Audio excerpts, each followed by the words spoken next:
আহ, নির্ঝর archive এই পেজটা মূলত আমি হচ্ছে গিয়ে সবসময় চেষ্টা করি যে সাংবাদিকদের নানান ইস্যুসগুলো নিয়ে কথা বলার বা সাংবাদিক সম্পর্কিত যে বিষয়গুলো থাকে সেগুলো নিয়ে কথা বলার।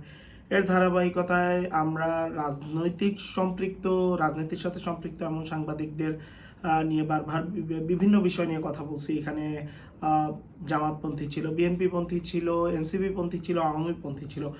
আজকে যে সাংবাদিককে নিয়ে আমরা কথা বলতে চাই, এর পিছনে আমরা লম্বা সময় খরচ করছি। উনি নিজেকে আওয়ামীপন্থী সাংবাদিক হিসেবে পরিচয় দিতেই খুব সম্ভবত স্বাচ্ছন্দ্য বোধ করেন। তারপরও বিশেষ কিছু ঘটনা আমরা এই অনুসন্ধান থেকে লাস্ট কয়েক মাসের, সেটার আজকে সমাপ্তি টানতে যাচ্ছি এবং সেটা নিয়েই আজকে আমি কথা বলবো। আর সেই আলোচিত সাংবাদিক যিনি পরিচয় দেন কোট অ্যান্ড কোট সাংবাদিক দীপান্বিতা মার্টিন।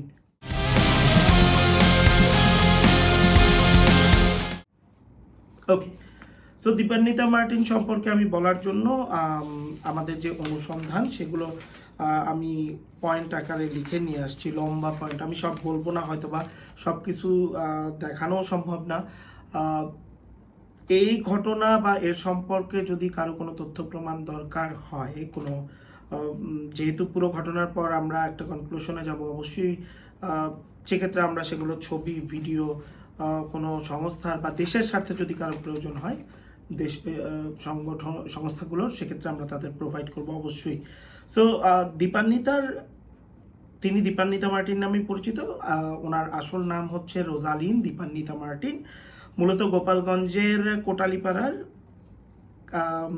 কলাবাড়ি ইউনিয়নের বাসিন্দা। বাবা মার নাম আমি আর উল্লেখ করলাম না, তবে তার পড়াশোনা, বেড়ে ওঠা সব কিছুই হচ্ছে ঢাকাতে। মজার বিষয় হচ্ছে দীপান্বিতা মার্টিন কিন্তু হঠাৎ করেই সাংবাদিক হয়েছেন। কবে থেকে তার সাংবাদিকতা শুরু বা হয়ে ওঠা সেইটা পরে যাচ্ছি। তার আগে তিনি মূলত ছিলেন একজন সাংস্কৃতিক কর্মী হিসাবেই আমরা তাকে পরিচয় দিতে পারি। খুব ভালো ভালো কাজ আছে তার সাংস্কৃতিক কর্মী হিসেবে। কিন্তু তিনি জাতীয় চলচ্চিত্র পুরস্কারও পাইছেন, সেটা হচ্ছে গিয়ে গোর সিনেমায় অভিনয় করার জন্য শ্রেষ্ঠ অভিনেত্রী হিসেবে। এছাড়া বিভিন্ন ওটিটিতে তিনি কাজ করছেন, জলঘড়ি, মেড ইন বাংলাদেশের মতো মুভিতেও তার কাজ ছিল। কিন্তু তার শুরু হয়েছে হচ্ছে শিশু শিল্পী হিসেবে। অভিনয় জীবন শুরু হয়েছে বাংলাদেশ টেলিভিশন থেকে। এই কালচারাল একজন ব্যক্তি হুট করে কিভাবে আসলে সাংবাদিক হয়ে উঠলো, এবং তার মজার বিষয় 2024-এর জুলাই আগস্টেও কিন্তু আওয়ামী লীগের পক্ষে যে শক্ত অবস্থান সেটা কিন্তু তার ছিল না।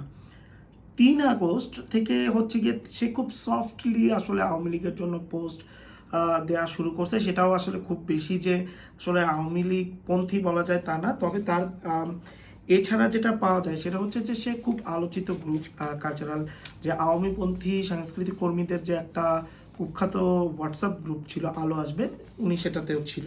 সো আলো আসবে গ্রুপটা নিয়ে এইটার তো কী ধরনের ঘটনা ঘটছে এগুলো আমরা জানি। সো সে এই গ্রুপে সক্রিয় ছিল। তো কিভাবে সে আসলে আওয়ামী প্রোপাগান্ডিস্ট হিসেবে নিজের আত্মপ্রকাশ, 2024 সালের 3 আগস্ট তার ফেসবুক, আপনারা যদি পোস্ট ঘাটেন, এখন আছে কিনা আমি জানি না, তিনি হচ্ছে গিয়ে নিজেকে দাবি করেন যুক্তরাষ্ট্রের ভার্জিনিয়াস্থ দ্য ভয়েস নামক একটা সংবাদ সংস্থার সে সাব এডিটর। এই দিয়ে আসলে তার সাংবাদিকতায় আসার শুরু।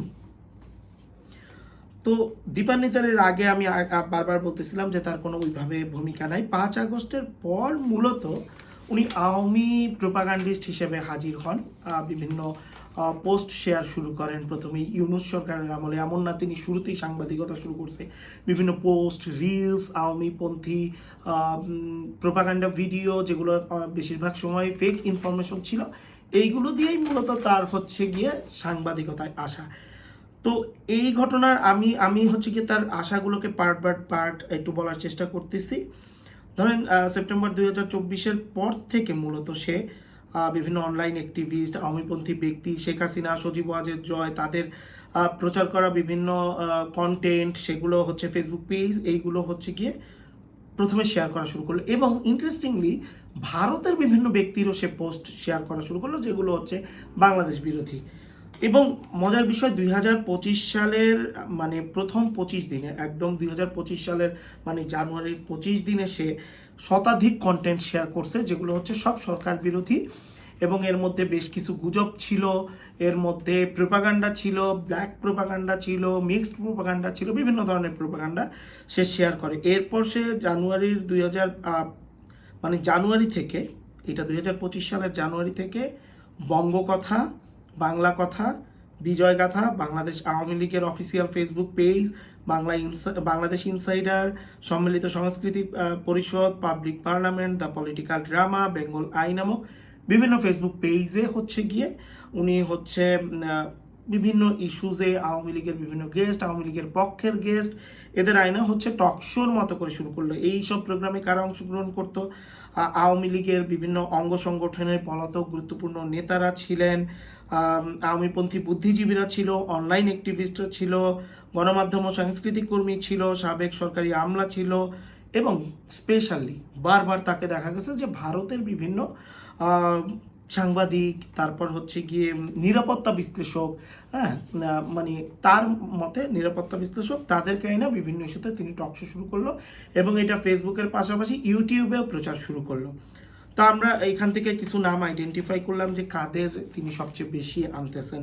তো এর মধ্যে আমরা পাইলাম কেন্দ্রীয় নেতা সাইফুজ্জামান শেখর, শফিউল আলম চৌধুরী নাদেল, সুজিত রায় নন্দী, পঙ্কজ কুমার নাথ, আনোয়ারুজ্জামান চৌধুরী, খালিদ মাহমুদ চৌধুরী, আবু সাইদ আল মাহমুদ স্বপন, ঢাবি ছাত্রলীগের সভাপতি মাঝারুল শয়ন, engineer Mohammad Abdus Sabur, Habibur Rahman Habib, online activist Nijum Majumdar ও সুশান্ত দাস, সাবেক আমলা হারুন আল রশিদ, এবং এর পাশাপাশি এনএসআইয়ের পলাতক এবং খুব আলোচিত উপপরিচালক আমিনুল হক পলাশকেও তিনি আনছেন, সাংস্কৃতিক কর্মী রোকেয়া প্রাচী, অরুণা বিশ্বাস, খুবই আলোচিত অরুণা বিশ্বাস, এবং প্রফেসর কলিমুল্লাহ এবং ব্যারিস্টার তানিয়া আমিরের মতো লোকজনকেও তিনি টকশোতে আনছেন এবং এরা যে ধরনের তথ্য ছড়াইছে সেগুলোকে তিনি প্রচারে সহায়তা করে গেছেন কন্টিনিউয়াসলি। এই তথ্যগুলোর মধ্যে বেশিরভাগ সময় ছিল প্রোপাগান্ডা বেস ফেক তথ্য, যেগুলোকে তিনি ঢাকায় বসে থেকেই প্রচারের সহায়তা করছে। সো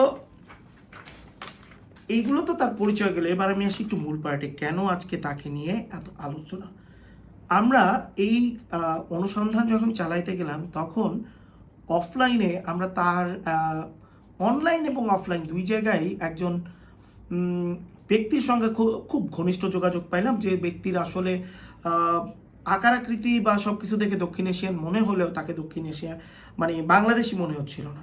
তো এই ব্যক্তি নিয়মিত তার সঙ্গে দেখা করতেছে গুলশানে বাড়িধারায়, কিংবা তার যে মিরপুর ডিওএইচএস এর এভিনিউ 4 এর বাসার 4 তলায় ঘন্টার পর ঘন্টা এই ব্যক্তি গিয়ে থাকতেছেন।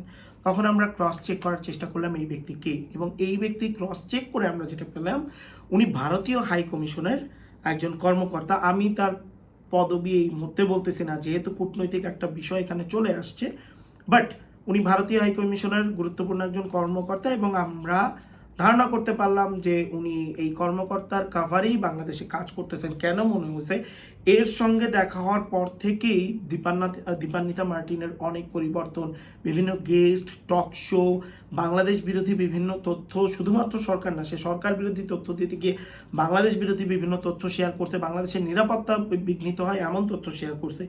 সো এইগুলা খোঁজ করতে গিয়ে সবচেয়ে ইন্টারেস্টিংলি আমরা তো আমি আবারও বলতেছি, যে কোনো এজেন্সির যদি মনে হয় যে কোনো তথ্য, আমি একদম ডেট টাইম ধরে এখন বলে দিচ্ছি, সিসিটিভি ফুটেজ চেক করতে পারে, এবং তাদের একান্তের বিভিন্ন ছবি ফুটেজও আসছে, সঙ্গত কারণেই সেগুলো আমরা শেয়ার করতে পারতেছি না। আমি একটা ইনফরমেশন আজ এখন দিয়ে দিচ্ছি। গত 17 জানুয়ারি 2026 তারিখ ঠিক রাত 9টার দিকে গুলশান 2 অবস্থিত এল তোরো মেক্সিকান রেস্টুরেন্টে এই ভারতীয় হাই কমিশনের যেই ব্যক্তি, কিংবা আমরা যদি বলি সম্ভাব্য ভারতীয় গোয়েন্দা সংস্থার যেই ব্যক্তি, তার সঙ্গে একান্তে নৈশভোজ করছে, এবং তাদের বডি ল্যাঙ্গুয়েজ দেখে মনে হয় না যে তারা খুব দূরের দূর সম্পর্কের কেউ, বরঞ্চ আরও তাদের মনে হচ্ছে যে তারা ডেটে আসছে। এই ধরনের একটা দুজনের বডি ল্যাঙ্গুয়েজই এরকম ছিল।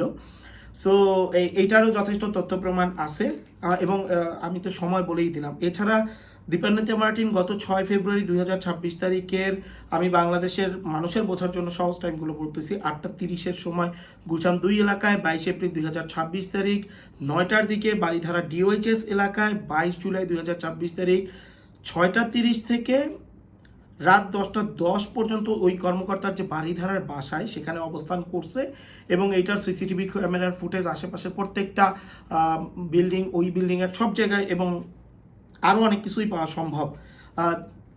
এছাড়া আমরা যদি আরও আপনাদের তথ্য দেই, 15 নভেম্বর 2025 তারিখের 2টার দিকে, দুপুর 2টা, 27 ডিসেম্বর 2025 তারিখের 1টা 30 দুপুর, 31 জানুয়ারি 2026 তারিখের 4:30 বিকেল, 28 ফেব্রুয়ারি 2026 3:30, এছাড়া 20 মার্চ 2026 তারিখের 1টা 50 দুপুর, 25 এপ্রিল 2026 দুপুর 3টা 30, 4 মে 2026 7টা 40, 11 মে 2026 8টা 30, 25 মে 2026 তারিখে 5টায় দীপান্বিতা মার্টিনের বাসায় ওই কর্মকর্তা যান এবং লম্বা সময় ধরে সেখানে তারা একান্তে মিলিত হন, যেটার তথ্য প্রমাণ অবশ্যই আছে। এছাড়াও এই ব্যক্তি যে বারবার এই বাসায় গিয়েছে, আমি টাইমগুলো উল্লেখ করে দিয়েছি, এই টাইমের সিসিটিভি ফুটেজ দীপান্বিতা মার্টিনের বাসায় অবশ্যই পাওয়া যাবে। হ্যাঁ, এবং আমার মনে হয় দেশের স্বার্থে এবং জাতীয় নিরাপত্তার স্বার্থে এই তথ্যগুলো আসলে ভেরিফাই করা খুব জরুরি হয়ে গিয়েছে।